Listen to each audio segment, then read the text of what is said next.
dia, irmãos. Um pouco alto. Que a graça e a paz de Jesus estejam sobre nós.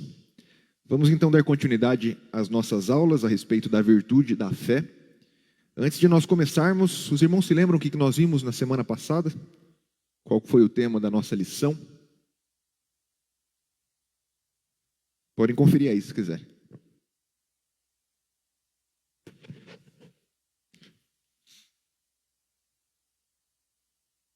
O que nós vimos?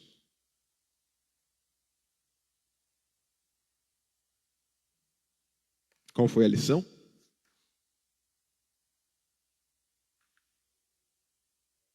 Perfeito. Nós vimos sobre o exercício principal da fé. E qual era? Os irmãos se lembram? Qual o exercício principal da fé?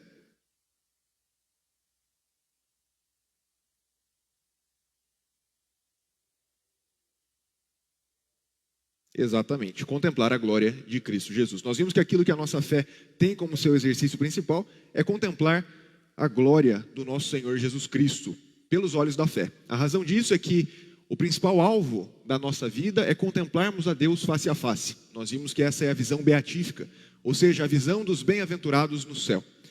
E para que isso aconteça, para que nós contemplemos a glória do Senhor na eternidade, já sem nenhum véu separando nós e o nosso Deus, nós precisamos contemplar a Cristo hoje pelo meio que Ele nos concede, que é a fé.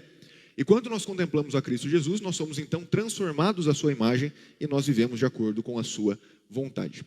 Nós vimos que uma das razões pelas quais nós vivemos em dificuldades na nossa vida hoje é pela falta de nós contemplarmos a Cristo Jesus pela fé.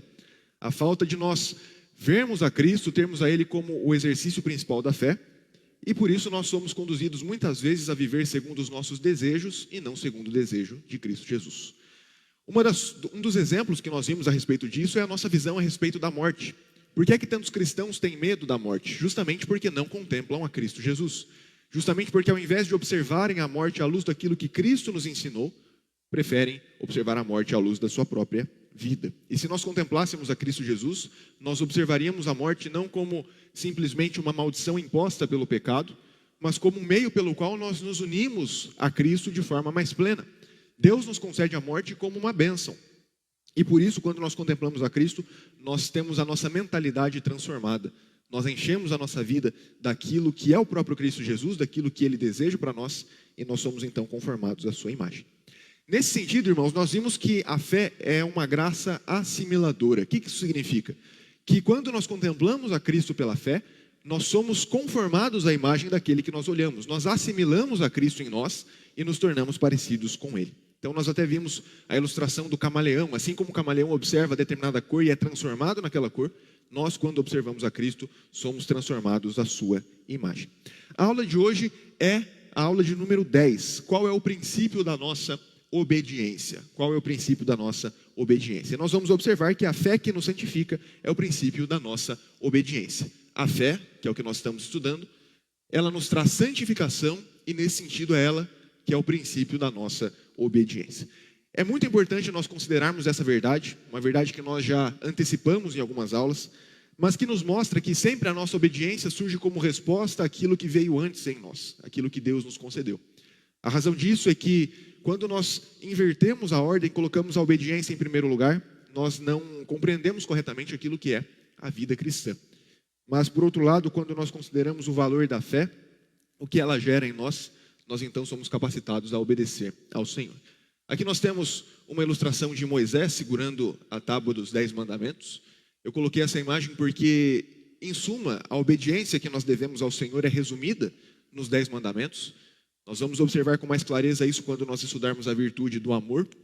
Mas a ideia é que o amor que surge de nós a Deus e ao nosso próximo é sempre gerado pela fé. A obediência verdadeira não pode acontecer sem fé. Nesse sentido, nós podemos dizer que os descrentes, aqueles que não têm fé, ainda que externamente pareçam obedecer a Deus em algumas coisas, na verdade eles não têm a verdadeira obediência. Porque a obediência deles não é gerada pela fé. E nesse sentido, não podem agradar a Deus. É claro que a obediência diz respeito a mais do que simplesmente os 10 mandamentos. Os 10 mandamentos são como que o resumo da lei moral de Deus, da vontade moral do Senhor, que é disponível ou é requerida de todos os homens. Ela foi dada antes da queda e por isso é aquilo que Deus requer de nós. Ele requer de nós perfeita obediência. Como nós vimos, não conseguimos cumprir essa perfeita obediência. Cristo cumpre por nós, mas Ele então nos concede a fé, que é o princípio para nós obedecermos agora a Deus em novidade de vida. Mas Deus requer outras coisas de nós também, além do que a obediência à lei. Por exemplo, o arrependimento não é propriamente um elemento da lei, mas é a nossa obrigação nos arrependermos. Deus requer isso de nós. Nesse sentido, nós dizemos que o arrependimento faz parte da obediência evangélica, da obediência relativa ao evangelho, e não da obediência legal, como são os 10 mandamentos, a obediência da lei de Moisés, a lei que foi dada por Deus a Moisés. Porque uma vez que a lei foi dada antes da queda, ela é dada não considerando o pecado. Agora, o arrependimento pressupõe o pecado. Para que nós nos arrependamos, nós primeiro precisamos ter pecado. Para chegarmos diante de Deus, nos arrependermos desse pecado. Por isso, o arrependimento também é uma obediência a Deus, mas não necessariamente uma obediência à lei. Então, a obediência diz respeito a tudo isso. A obediência que Deus requer de nós antes da queda e aquilo que Ele nos concede também no Evangelho. Essas distinções são importantes, irmãos, porque muitas vezes nós vemos pessoas que resumem a obediência como simplesmente obediência à lei. Não consideram, por exemplo, que o Evangelho também nos dá imperativos. O Evangelho também nos traz coisas que nós devemos fazer. E nesse sentido, alguns falam, não, a antiga aliança diz respeito à obediência a Deus, mas o Evangelho não nos requer nada. O que não é verdade. O Evangelho requer sim de nós a obediência a determinados imperativos de Deus. Tudo isso faz parte da nossa relação com Ele. Mas vamos então à nossa aula. Qual é o princípio da nossa obediência? A fé que nos santifica é o princípio da nossa obediência. Na primeira aula que nós tivemos, nós falamos sobre a incredulidade. E nós vimos que a incredulidade é a origem de todos os pecados. Porque uma vez que nós não cremos em Deus, nós não o obedecemos. Uma vez que nós não damos crédito à pessoa de Deus e aquilo que Ele nos diz, nós não o obedecemos. Por outro lado, nós obedecemos a Deus justamente porque nós cremos nele. Se nós cremos em Deus, se nós temos o nosso descanso no Senhor, consequentemente nós vamos obedecê-lo. Nós vamos ouvir a sua voz e fazer aquilo que Ele requer de nós. Na segunda aula, nós vimos que a fé salvadora nos leva a uma forma de viver diferente da que nós vivíamos antes. Nesse sentido, nós vimos que a fé salvadora é o princípio regulador de toda a vida cristã. Na segunda aula, nós vimos que a fé não é simplesmente o início da nossa vida cristã, mas ela é o princípio que norteia toda a nossa vida. Diariamente, nós somos norteados e transformados pela fé. Na sexta aula, nós vimos que a obediência não é a causa meritória da salvação. Ou seja, a nossa obediência não é aquilo que nos faz obtermos a salvação.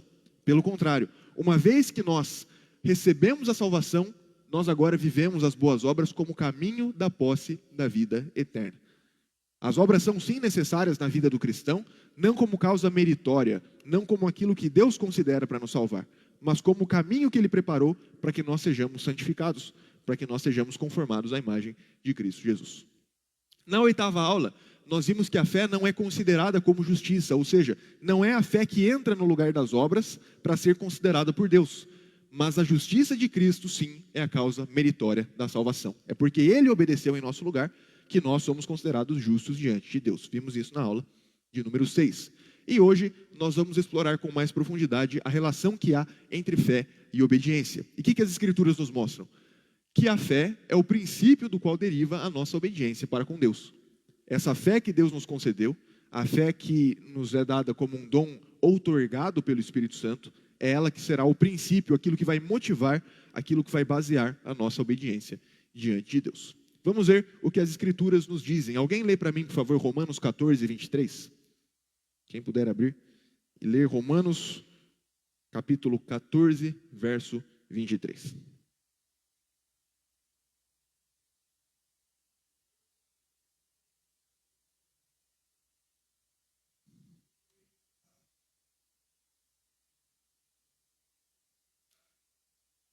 Tudo que não provém de fé é pecado. Observe o que Paulo está falando ali. Ele fala que aqueles que comecem com dúvidas, ou seja, sem basearem a sua ação na fé, estavam fazendo de forma pecaminosa. E nesse sentido ele afirma categoricamente que tudo aquilo que não provém de fé é pecado. Isso serve para nós, irmãos, para nós entendermos em que sentido Deus considera as aparentes boas obras dos injustos, dos infiéis. Porque muitas vezes nós olhamos pessoas que não creem em Deus e que externamente cumprem alguns princípios estabelecidos pela lei de Deus. Já vimos um pouco disso em algumas aulas anteriores. A razão pela qual eles fazem isso é porque Deus, na natureza, revela aquilo que Ele requer do homem. E nesse sentido, todo homem tem uma consciência que o acusa de ele estar em débito para com Deus. Por isso que há algumas pessoas que evitam matar os outros. Por isso que até mesmo sociedades que não conhecem a Deus têm alguns princípios que norteiam a conduta dos homens. Porém, essa aparente obediência externa deles não é levada em conta por Deus para a salvação, justamente porque eles não obedecem de forma legítima.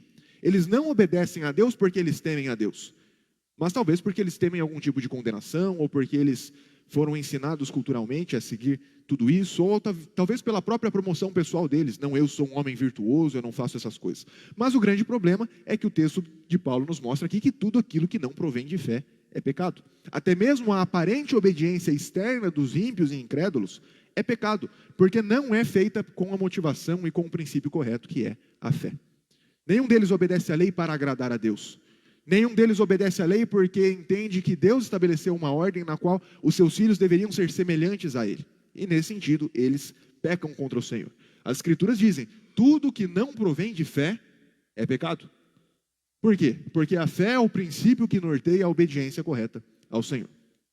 Nesse sentido, nós consideramos que a fé é o fundamento, é aquilo que baseia uma ação correta e obediente diante de Deus. Sem fé, é impossível agradar a Deus. É isso que nós vemos em Hebreus, por exemplo. Isso deve ser entendido à luz daquilo que nós vimos sobre a incredulidade. Porque se a pessoa não crê em Deus, ela não vai obedecê-lo. Ou ela vai trazer alguma obediência externa, mas sem aquilo que Deus requer propriamente como obediência. Porque não crê em Deus. Não crê que Ele é o supremo Senhor sobre todas as coisas, que Ele é o grande legislador sobre tudo e sobre todos.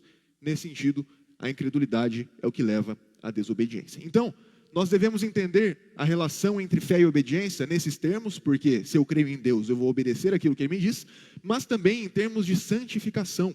Os irmãos se lembram da aula que nós tivemos sobre a ordem da salvação? Nós vimos que a salvação é como se fosse uma grande corrente em que os elos estão interligados, e esses elos formam a grande salvação que Deus nos concede, e ela é composta de alguns passos, uma sequência lógica pela qual Deus nos salva. Os irmãos se lembram quais são os elementos dessa ordem da salvação? O que Deus faz primeiro para nos salvar? Antes, eleição. Deus nos escolheu antes da fundação do mundo. Depois vem a vocação eficaz. Deus, de forma eficaz, nos chama para sermos seu povo. Seu Espírito abre o nosso coração e Ele nos chama. Depois da vocação eficaz, nós temos justificação.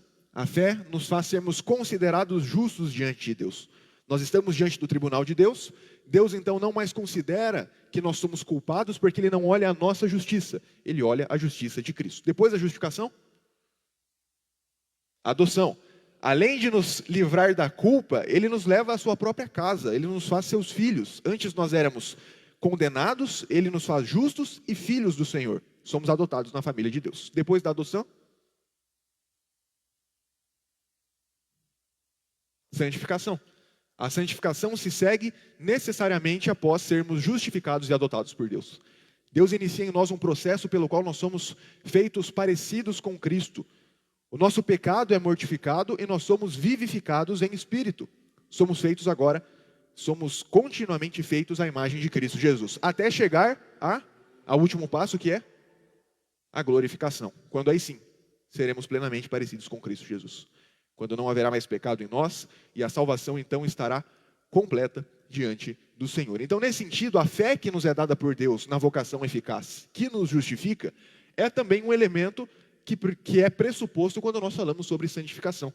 Por quê? Porque antes nós éramos desobedientes diante do Senhor. Antes nós éramos inimigos de Deus, rebeldes, avessos a todo bem, mas a fé agora nos faz sermos santificados. E nessa santificação, nós vamos deixando de desobedecer a Deus para começar a obedecê-lo. Nesse sentido, a fé é tanto o fundamento para uma ação obediente. Por quê? Porque eu preciso crer em Deus para obedecê-lo, como também é um meio de santificação. Por meio da fé, Deus nos faz mais santos e, portanto, mais obedientes. Deus nos concede a graça da fé, pela qual nós somos justificados, como nós vimos, mas essa mesma fé faz parte do nosso caminho de santificação. Daquele caminho que nos é proposto por Deus, para o qual nós nos apossemos da salvação que nos é garantida pela fé. Atos 26, 18. Quem que pode ler para mim, por favor?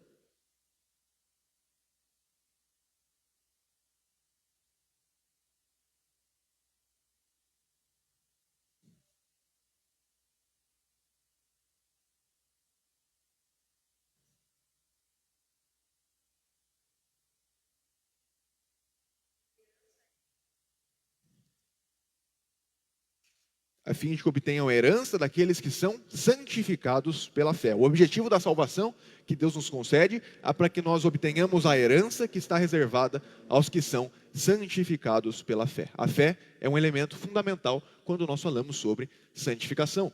E nesse sentido, a fé verdadeira é marcada pela obediência como seu resultado. Voltamos a falar daquilo que nós já exploramos sobre a obediência. Não é que as obras nos levam à salvação, mas uma vez justificados, uma vez possuidores da fé, ela necessariamente deve levar à obediência. Por isso, sim, a obediência é necessária para a salvação. Não como causa meritória, nós já vimos, mas como seu resultado. Uma fé que não tem obediência, uma fé que não tem obras, não é uma fé verdadeira. Na aula passada, nós citamos um trecho de Thomas Watson, que ele fala sobre a graça como sendo a fé sendo uma graça assimiladora. Semana passada nós vimos isso. A fé nos faz sermos semelhantes a Cristo. Nós assimilamos a Cristo em nós e nos tornamos parecidos com Ele. Mas esse é apenas um dos elementos que ele trata para nós sobre as evidências de uma fé verdadeira. Ele coloca para nós mais 4 evidências que nos mostram se uma fé é verdadeira ou não. E nós vamos mencioná-los aqui. Vejam só o que ele diz.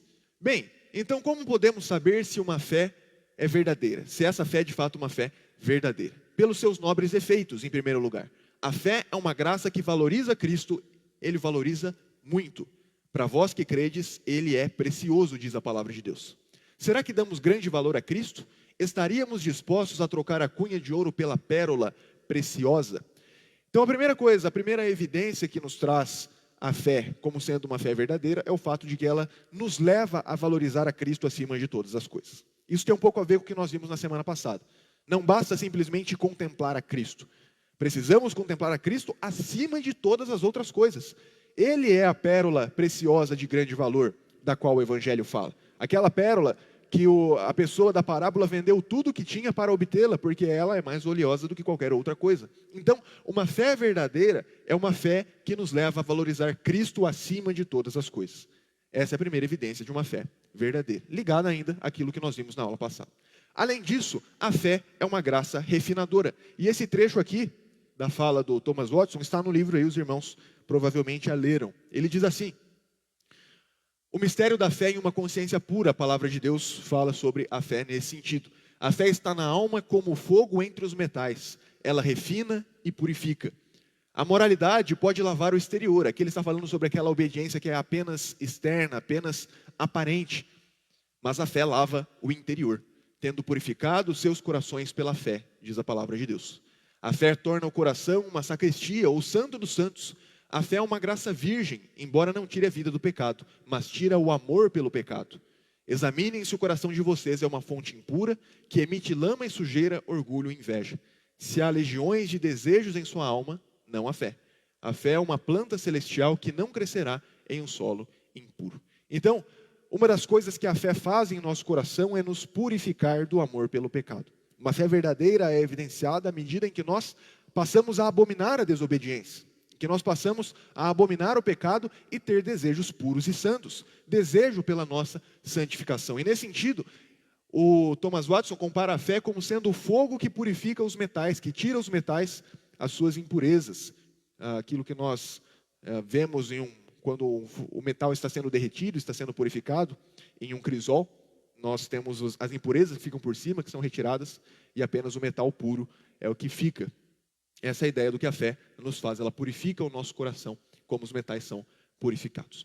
Em terceiro lugar, a fé é uma graça obediente. Em vários lugares nas Escrituras nós vemos sobre a obediência da fé, a obediência que provém da fé. Por quê? A fé funde nossa vontade com a vontade de Deus. A fé corre ao chamado de Deus. Se Deus ordena o dever, embora seja uma cruz para a carne e o sangue, a fé obedece. Deus ordena, a fé obedece. Pela fé, Abraão obedeceu, nos diz a palavra de Deus. A fé não é uma graça ociosa. Assim como tem olhos para ver a Cristo, vimos na semana passada, tem mãos para trabalhar por Ele. A fé necessariamente nos leva a obedecer e trabalhar por Cristo Jesus. A fé não apenas acredita na promessa de Deus, mas obedece a sua ordem. Não é o fato de vocês terem conhecimento que os tornará crentes. O diabo tem conhecimento, mas não quer obedecer, e isso faz dele um diabo. E a verdadeira obediência da fé é uma obediência alegre. Os mandamentos de Deus não parecem penosos. A palavra de Deus diz que os mandamentos do Senhor não são pesados. Você tem a obediência e obedece com alegria? O que você acha disso? Você considera o mandamento de Deus como seu fardo ou privilégio? Como um grilhão de ferro em sua perna ou uma corrente de ouro em seu pescoço? A fé nos leva não apenas a obedecer a Deus, mas desejar obedecer a Deus. Por quê? Uma vez que nós cremos em Deus pela fé, nós queremos nos alegrar nele. Aquilo que ele requer de nós é fonte da nossa alegria. E nesse sentido, os mandamentos de Deus nos são também um privilégio. Obedecer a Deus é um privilégio. Na semana passada nós vimos que a fé é uma graça assimiladora, porque ela transforma a alma à imagem do objeto. Então não é uma fé que não tem resultados, mas ela necessariamente nos leva a sermos parecidos com Cristo. Ela torna semelhante a Cristo. Jamais alguém olhou para Cristo com um olhar de fé sem ser assemelhado a Ele. A pessoa deformada pode olhar para um objeto belo e não se tornar bela. Mas a fé que contempla Cristo transforma o homem e o transforma à sua semelhança. Olhar para o Cristo ensanguentado faz o coração se sensibilizar. Olhar para o Cristo santo causa santidade de coração. Olhar para o Cristo humilde torna a alma humilde. Como o camaleão se transforma a cor que observa, assim a fé, ao olhar para Cristo, transforma o cristão à semelhança dele. Esse é o quarto elemento que compõe a fé. A fé é uma graça assimiladora. E por fim, nós vemos que uma fé é verdadeira pelo crescimento dela. Se ela for uma fé verdadeira, ela necessariamente vai crescer. Por quê? Porque as coisas vivas crescem. Como nós vimos, a nossa vida se baseia num crescimento de fé em fé. Então, 5 evidências da fé verdadeira. A fé valoriza Cristo acima de todas as coisas. A fé refina o nosso coração, purificando os nossos desejos.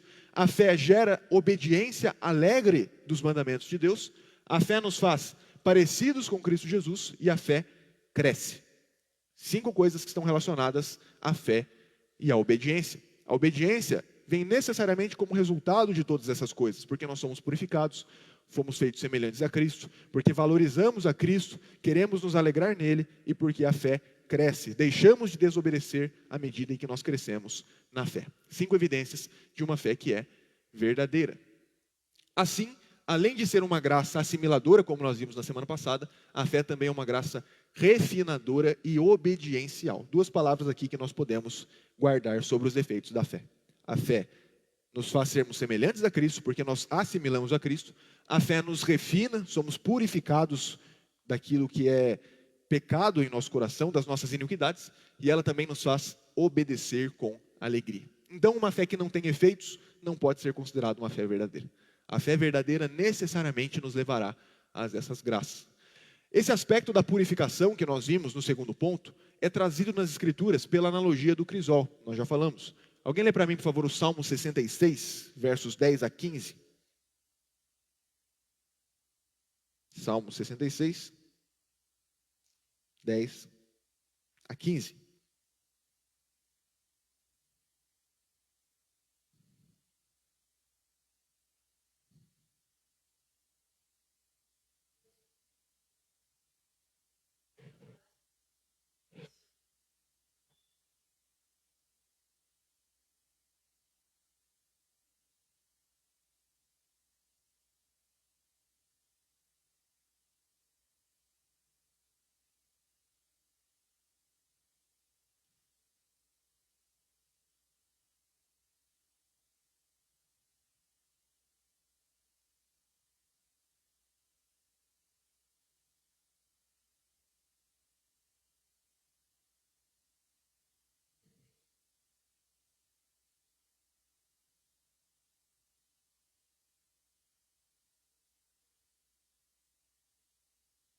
Até o 15, isso.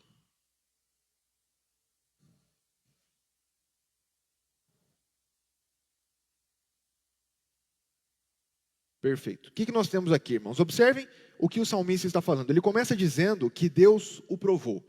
Ó Deus, tu nos provaste, acrisolaste-nos como se acrisola a prata. Essa é a analogia que nós temos aqui. Como o crisol purifica a prata por meio do fogo, assim Deus nos purifica por meio da provação. E ele começa a falar sobre como foi essa provação. Tu nos deixaste cair na armadilha, oprimiste as nossas costas, fizeste que os homens cavalgassem sobre a nossa cabeça, passamos pelo fogo e pela água, porém, afinal, nos trouxeste para um lugar espaçoso. Observe que aqui nos versos 11 e 12, ele narra para nós coisas que nós acharíamos ruins, ser provado, cair em armadilha, ter as costas oprimidas, homens cavalgando sobre a nossa cabeça. Quem de nós quer isso? Mas nós voltamos àquilo que nós vimos semana passada. A fé nos faz olhar para essas coisas de forma diferente. Observem que o salmista não olha para essas coisas como coisas ruins, mas uma vez que ele crê em Deus, crê na soberania de Deus, fazendo com que todas as coisas cooperem para o seu bem, ele entende que todas essas coisas foram boas, porque fizeram com que ele fosse provado e aperfeiçoado. Por isso, qual que é a resposta do salmista? Entrarei na tua casa com holocaustos, pagar-te-ei os meus votos que proferiram os meus lábios, e que no dia da angústia prometeu a minha boca. Oferecer-te-ei holocaustos de vítimas cevadas com aromas de carneiros, e molarei novilhos com cabritos. Em outras palavras, prestarei um culto ao Senhor, adorarei o teu nome. Por quê? Justamente porque o Senhor me provou. Justamente porque o Senhor usou as dificuldades para que eu fosse aperfeiçoado. Como o fogo purifica a prata, assim nós somos purificados pela fé. A graça nos refina e a fé nos leva a compreender essas coisas. A olhar para a ação de Deus, mesmo nas dificuldades, não como coisas simplesmente ruins, inclusive a morte, vimos na semana passada, mas como meios que Deus nos usa para nos purificar, para nos fazer mais parecidos com Ele, para nos fazer não confiarmos mais em nós, mas confiarmos apenas nele. E tudo isso só é possível por causa da fé. Quando nós cremos em Deus, quando nós cremos que Ele está agindo em todas as coisas, inclusive provações, para cumprir os seus propósitos na nossa vida. Assim, além de ser uma graça assimiladora, a fé também é uma graça refinadora e obediencial. É isso que nós vimos aqui. Confiar em Deus é o princípio fundamental para obedecê-lo. Apenas confiando em Deus, não simplesmente em momentos fáceis, porque é muito fácil confiar em Deus em momentos de tranquilidade, mas confiar em Deus em momentos de provação e dificuldade, é isso que vai trazer para nós obediência verdadeira. Confiar em Deus em momentos de dificuldade e provações, tudo isso vai resultar em obediência. E nós temos no livro aqui o exemplo de Abraão. Abraão que é considerado o pai da fé. O pai da fé não porque ele tivesse uma fé 100% confiante em todos os momentos, mas porque essa fé de Abraão foi aperfeiçoada. Por isso ele é tido como o maior exemplo de fé do Antigo Testamento. Porque Deus foi aperfeiçoando sua fé e o fazendo, em consequência disso, obedecer. Ainda que a princípio Abraão mostrasse uma fé cambaleante, sua fé foi aperfeiçoada e provada por Deus em Gênesis 22. Eu já comentei com os irmãos sobre isso em algumas ocasiões, mas vamos ver de que forma isso acontece. Abra sua Bíblia em Gênesis 12. Gênesis capítulo 12.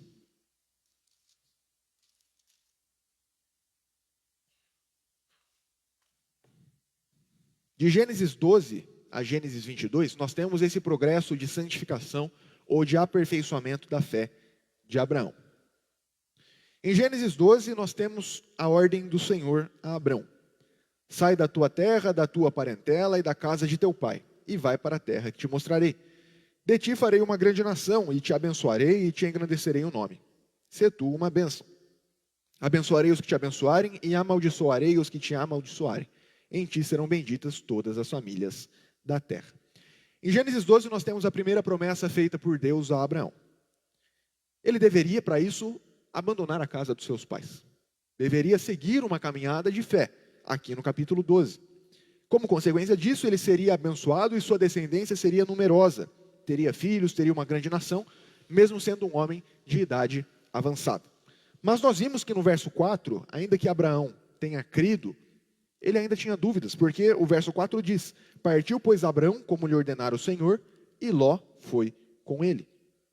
O problema que nós temos aqui é que ele deveria abandonar sua parentela, mas ele leva Ló, como sendo como que o seu jeitinho para garantir o cumprimento da promessa de Deus.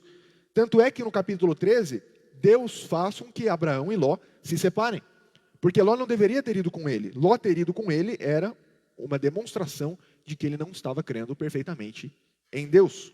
Ele precisava ter sua fé santificada e aperfeiçoada. Capítulo 13, então, Abrão e Ló se separam para que Ló não fosse o seu herdeiro, aquele no qual Abrão poderia confiar como resultado da promessa. Abrão deveria confiar apenas em Deus. E logo depois que Abrão e Ló se separam, no verso 14 do capítulo 13, Deus reafirma suas promessas e o chama: olha, creia em mim no cumprimento dessas promessas. Ele diz: porque a terra que vês, eu te darei a ti e a tua descendência para sempre. Farei a tua descendência como o pó da terra, de maneira que se alguém puder contar o pó da terra, então se contará também a tua descendência. Então, Deus confirma a certeza de que todas essas coisas aconteceriam. Aí nós temos no capítulo 14 uma guerra entre 4 reis e 5, o que faz com que Ló seja capturado. Abrão então vai ao auxílio de Ló. Mas aí no capítulo 15 nós temos Deus, muitos anos depois, animando a Abrão, dizendo que aquela promessa que havia sido feita antes seria cumprida. E Deus então faz isso por meio de uma manifestação visível da sua presença, firmando uma aliança com ele. Mas o que é interessante no capítulo 15, irmãos, é que Abrão ainda não cria completamente em Deus, por isso ele diz no verso 2, Senhor Deus, que me haverás de dar se continuo sem filhos, e o herdeiro da minha casa é o damasceno Eliezer? Eliezer aqui era o segundo jeitinho que Abraão tentou dar para garantir o cumprimento das promessas. Ló não estava mais com ele. Então ele fala, então agora meu herdeiro é Eliezer, um homem de Damasco, que provavelmente era um dos seus mordomos, um dos seus gerentes ali, e ele herdaria aquelas coisas que Deus havia prometido a Abraão. Só que aí Deus diz, a mim não me conheceste, disse mais Abraão, a mim não me concedeste descendência, e um servo nascido da minha casa será o meu herdeiro. A isto respondeu logo o Senhor, dizendo, não será esse o teu herdeiro, mas aquele que será gerado de ti será o teu herdeiro. E nesse sentido, Deus mais uma vez chama Abrão a confiar nele como aquele que proveria o cumprimento das promessas. Não seria por meio de Ló, não seria por meio de Eliezer, mas sim por meio daquele que Deus concederia, porque Deus cumpriria as suas promessas. O problema é que Abrão ainda não cria completamente. Nós temos o capítulo 16, em que Abrão, mais anos se passando, duvidando de que Deus cumpriria as suas promessas, sua esposa Sarai, depois era chamada de Sara, faz com que Abrão dê outro jeitinho para garantir o cumprimento das promessas. Deus falou, olha, vai ser alguém da sua descendência. Aí então Sara, que não poderia dar à luz, tem a brilhante ideia de fazer com que Abrão tenha um filho com Agar, a sua serva, da qual nasce Ismael. Ismael, que agora sim é um filho da descendência física de Abrão, mas ele não era o filho da promessa. Abrão estava tentando fazer com que ele cumprisse as promessas e não o Senhor. Por isso, algum tempo depois, Deus, quando vai reafirmar as suas promessas para com Abraão, já depois de Isaac ter nascido, ele faz com que Abrão expulse Ismael da casa, para que Abraão não se apegue a Ismael como possibilidade de herdar as promessas de Deus. Lá no capítulo 21 nós temos o nascimento de Isaac. Depois, Deus ordena que Ismael seja expulso com Agar para o deserto, para que aí chegamos no capítulo 22, quando Deus vai colocar Abrão à prova. Observem esse caminho que está sendo trabalhado pelo autor do texto, por Moisés, para nos mostrar a ação de Deus aperfeiçoando a fé de Abraão. Ele está tirando todas as possibilidades de Abraão em confiar em si mesmo, ou nas circunstâncias para o cumprimento das promessas. Ele quer deixar Abraão literalmente de mãos atadas, sem ter o que fazer, para cumprir as suas promessas na sua vida. E é apenas depois que Ismael é expulso da casa, que nós chegamos no capítulo 22. Capítulo 22, em que Deus pede a Abraão, Isaque, o filho que ele havia prometido. Observem como Deus está trabalhando no coração de Abraão, para que ele não tenha no que se apegar, nem mesmo em Isaque, mas apenas no próprio Deus. É justamente por isso que Abraão é considerado o pai da fé, o maior exemplo de fé. Não porque a fé dele fosse perfeita em todos os momentos, mas porque essa fé foi aperfeiçoada a ponto de fazer com que Abraão se apegasse apenas em Deus. Aí nós chegamos nesse ponto, o ponto em que Deus pede a Abraão um filho, e aí Abraão diz, eis-me aqui. Qual foi a ordem de Deus? Toma teu filho, teu único filho, Isaque, a quem amas. Deus sabia que Abraão amava Isaque, mas ele queria ver se Abraão amava mais a Isaque do que ao Senhor. Por isso ele é provado. É provado não porque Deus não soubesse intelectualmente aquilo que aconteceria, claro que Deus sabia, mas porque por meio disso ele queria refinar e purificar a fé de Abraão, para que Abraão entendesse que é apenas Deus quem cumpre as suas promessas, quem provê a salvação, quem provê o cumprimento daquilo que ele prometeu. E aí nós conhecemos a história. Levantou-se, pois, Abraão de madrugada, e tendo preparado o seu jumento, tomou consigo 2 dos seus servos e a Isaque seu filho, rachou lenha para o holocausto e foi para o lugar que Deus lhe havia indicado. Ao terceiro dia, erguendo Abraão os olhos, viu o lugar de longe. Observem que o percurso para esse oferecimento de Isaac não era um percurso curto. Não é como se a gente saísse daqui e fosse para a nossa casa. Ele andou por 3 dias. Imagine o que Abraão deve ter pensado ou considerado no seu coração ao longo desses 3 dias caminhando.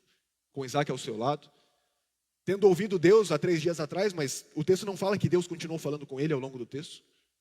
Tendo que confiar em Deus de que ele cumpriria suas promessas. Justamente para que Abraão se apegasse apenas em Deus. E aquilo que motivou sua obediência foi a fé. A fé que o santificou, que foi aperfeiçoada ao longo de todos esses anos que passaram, foi aquilo que capacitou Abraão a obedecer a Deus. Pois não.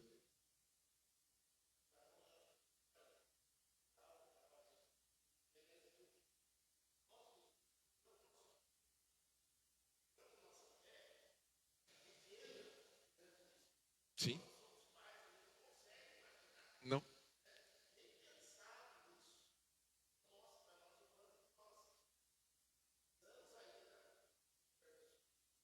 Perfeito.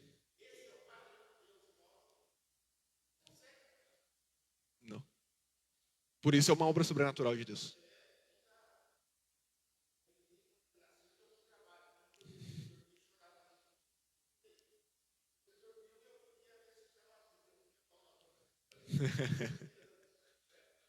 Sim.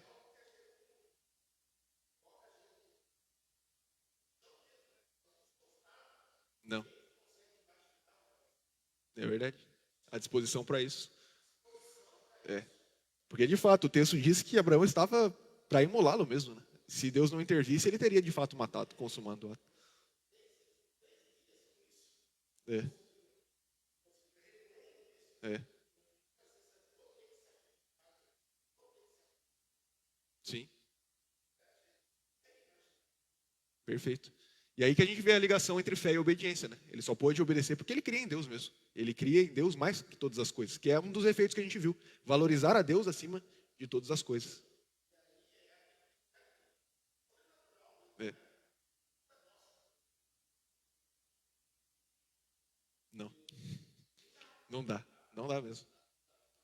Exatamente.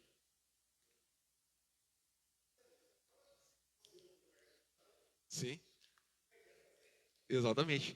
E no caso de Abraão, ele não chegou a matar, né? Ele, de fato, se propôs a isso, mas não matou. Agora, considera aquilo que Deus fez. Sim, ele faria. Mas aí que tá, Deus matou, não foi? Deus enviou seu filho para isso. Consumou o ato. Não, ele faria. Exatamente.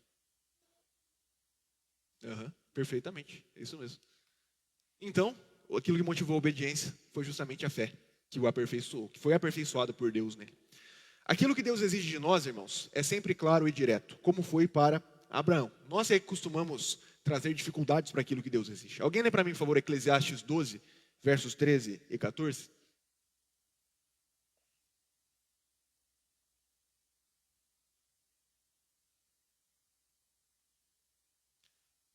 Eclesiastes 12, 13 e 14. Quem achar pode ler.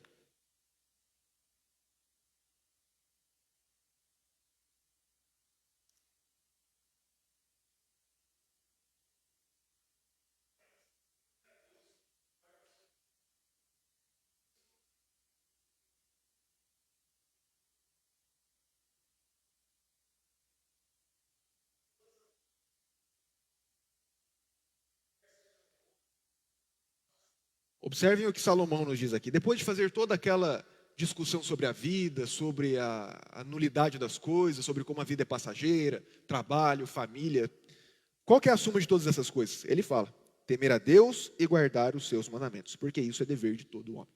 É uma questão muito simples. Deus nos ordena e revela aquilo que Ele ordena de nós, de forma clara e objetiva. Nos resta crer nele e por isso obedecê-lo. Aquilo que Ele revelou a Abraão foi claro.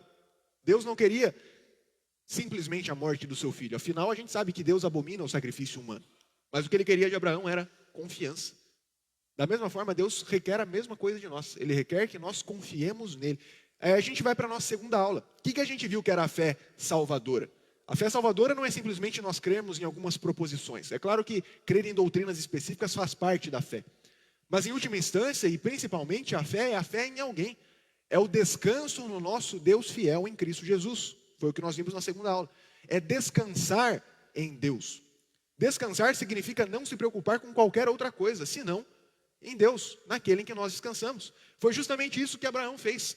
Ele não confiou em si mesmo, não confiou no seu filho, não confiou em nada, porque Deus o aperfeiçoou para que ele confiasse apenas em Deus, tivesse apenas em Deus o seu descanso. A obediência de Abraão foi imediata e sem questionamentos, coisa que não aconteceu nas outras vezes. Naquele primeiro momento com Ló, ele trouxe Ló justamente porque ele não confiou completamente em Deus. Ele falou de Eliezer porque ele não havia ainda confiado plenamente em Deus. Ele teve Ismael por quê? Porque ele ainda não havia confiado plenamente em Deus. Mas aqui o texto não diz que ele titubeou em obedecer. O verso 3 fala: levantou-se, pois, Abraão de madrugada. Então logo o dia amanheceu, ele partiu, sem questionar, sem considerar outras coisas, e obedeceu a Deus. Não sabemos, o texto não fala, mas ele obedeceu, sem questionar. Sua fé é expressa claramente nas palavras dirigidas ao seu servo. Observem o verso 5. Então Abraão disse a seus servos: esperai aqui com o jumento. Eu e o rapaz iremos até lá, e havendo adorado, voltaremos para junto de vós. O texto não diz voltarei, o texto diz voltaremos. Por quê?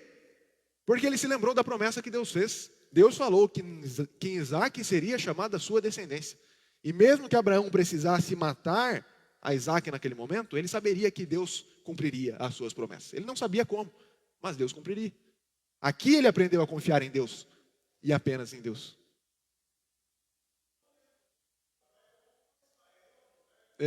Exato. Não teve jeito. Ele obedeceu, sem questionar. E demonstrou fé. Alguém lê para mim Hebreus 11, 17 a 19? O autor aos Hebreus narra a fé que Abraão teve e coloca como um exemplo de fato de fé para nós. Hebreus 11, 17 a 19.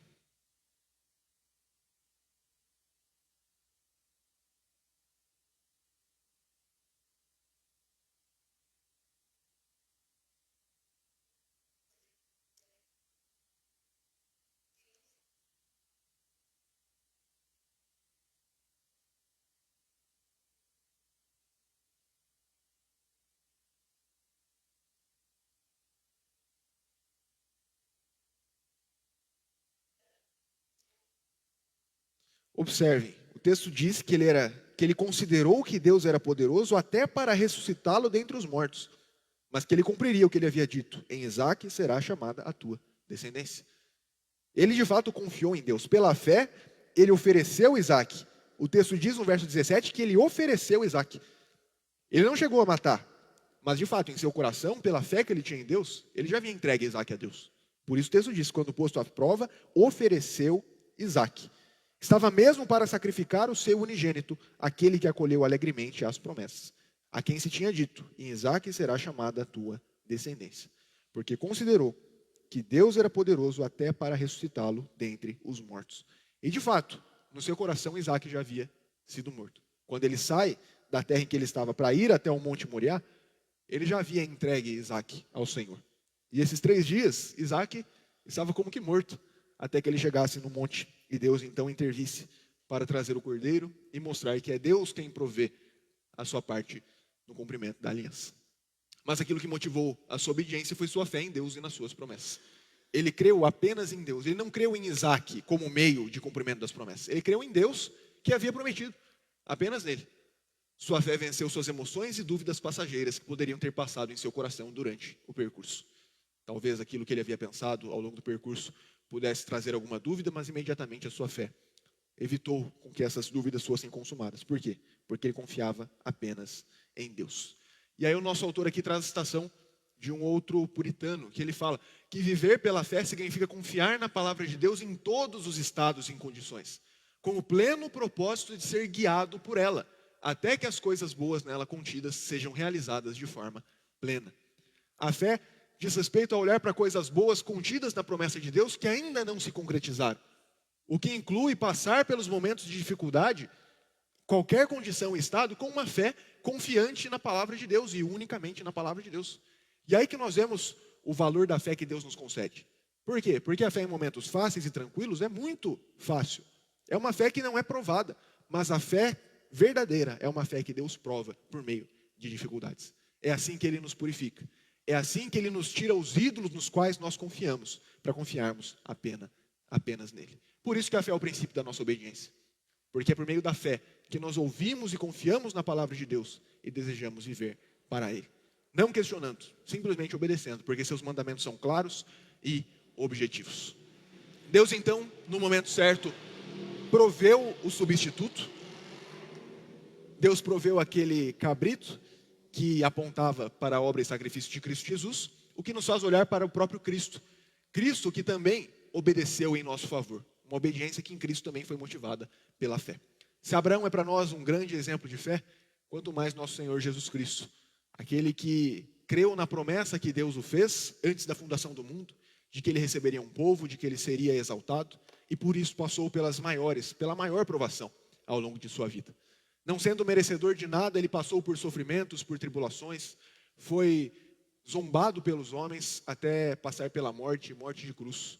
Mas tudo isso com fé, porque ele sabia que Deus o levantaria da morte, como diz o Salmo 16. Confiou em Deus que era poderoso para livrá-lo da morte, porque era impossível que ele fosse detido por ela. Porque ele havia prometido que não deixaria sua alma na morte, nem permitiria que seu santo visse a corrupção. É o que nos diz Hebreus capítulo 5, versos 7 e 8. A obediência de Cristo também foi motivada pela fé. Alguém lê para mim, por favor, Hebreus 5, 7 e 8.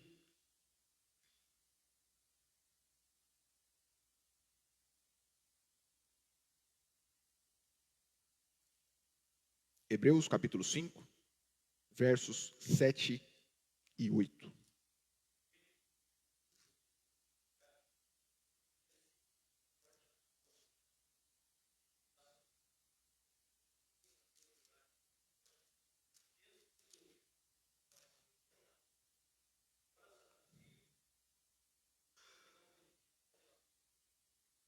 Observem a argumentação do autor aqui. Ele diz que Jesus, nos dias da sua carne, passou sim por provações, por dificuldades, pela própria morte, mas ele confiou naquele que o poderia livrar, tendo oferecido com forte clamor e lágrimas, orações e súplicas a quem o poderia livrar.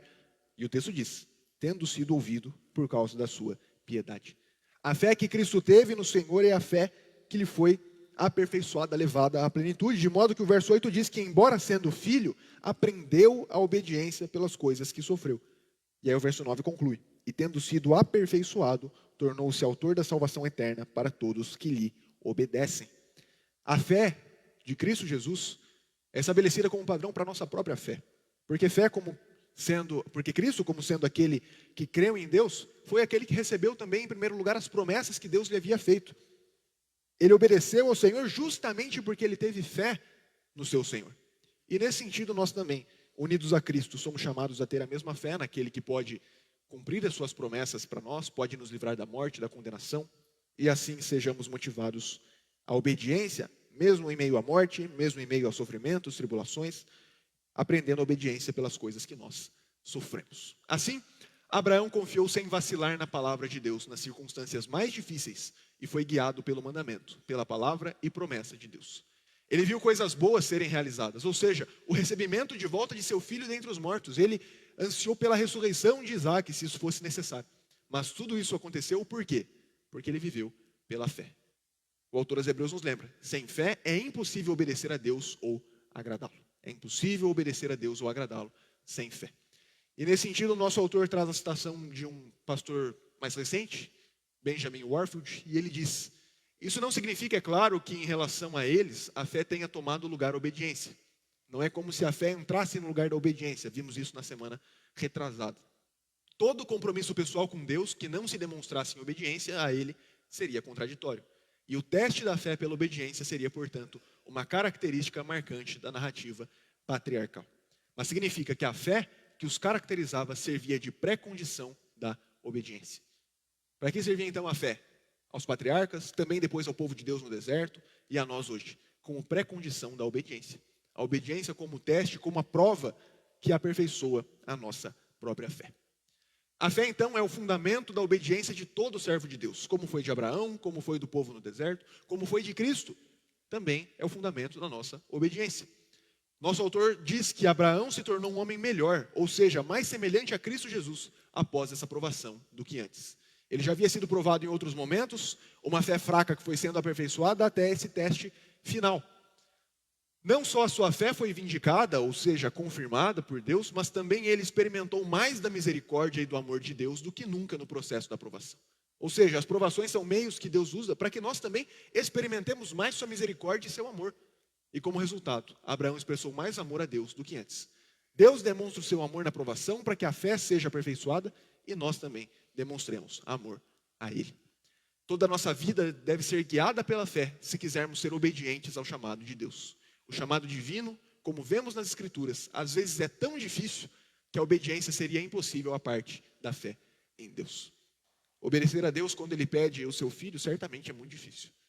Por isso que é apenas a fé sobrenatural em Deus que capacita-nos a fazê-lo. Concluindo, nós vimos que a fé é relacionada à santificação. Por quê? Porque a causa efetiva da nossa santificação é obra da graça de Deus. A obra da graça que nos concede a fé. E nesse sentido, a fé é a causa instrumental interna, a raiz das boas obras. É o instrumento pelo qual as boas obras e a obediência são geradas em nosso coração. A fé é relacionada à obediência porque apenas a fé salvadora e sobrenatural nos pode capacitar a obedecer a Deus e agradá-lo. Como nós vimos, tudo que não provém de fé é pecado. E nós vimos o exemplo de Abraão como sendo o pai da fé, aquele que obedeceu justamente porque teve fé em Deus. A vida de Abraão ilustra uma caminhada de santificação. Sua vida cristã madura expõe uma obediência pronta e sincera, baseada unicamente na fé. É assim que os nossos símbolos de fé falam sobre boas obras, sobre obediência, sempre relacionada à fé. Nossa confissão de fé diz que essas boas obras, feitas em obediência aos mandamentos de Deus, são o fruto e as evidências de uma fé viva e verdadeira. Uma fé viva e verdadeira necessariamente nos leva à obediência e às boas obras. Nosso catecismo diz a mesma coisa. Como é manifestada a graça de Deus no segundo pacto, ou seja, no pacto da graça, a graça de Deus é manifestada no segundo pacto, em Ele livremente prover e oferecer aos pecadores um mediador e a vida e a salvação por Ele. Exigindo a fé como condição de interessá-los nele, promete dar o Espírito Santo a todos os seus eleitos. Com qual objetivo? Para neles operar essa fé com todas as mais graças salvadoras e para os habilitar a praticar toda a santa obediência, como evidência da sinceridade da sua fé e gratidão para com Deus, e como o caminho que Deus lhes designou para a salvação. Ele opera em nós uma fé que nos habilita a obedecer, para que por meio dessa mesma obediência nós evidenciemos a sinceridade da fé naquele que nos salvou. Certo? Alguém tem alguma pergunta ou consideração sobre o tema de hoje, sobre fé e obediência? Quem tiver perguntas, comentários, acréscimos, fiquem à vontade a participar neste momento.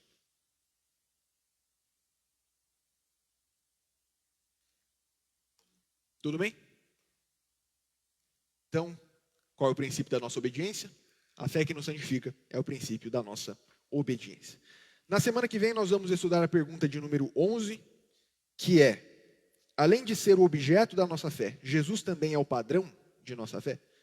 Nós antecipamos hoje que sim, mas nós vamos ver isso com mais clareza na semana que vem. Então peço que os irmãos leiam com atenção a lição antes de nós virmos a aula, para que nós já tenhamos em mente alguns dos princípios que são estabelecidos aqui. E nós podemos chegar com dúvidas, com comentários, nos preparando para a aula.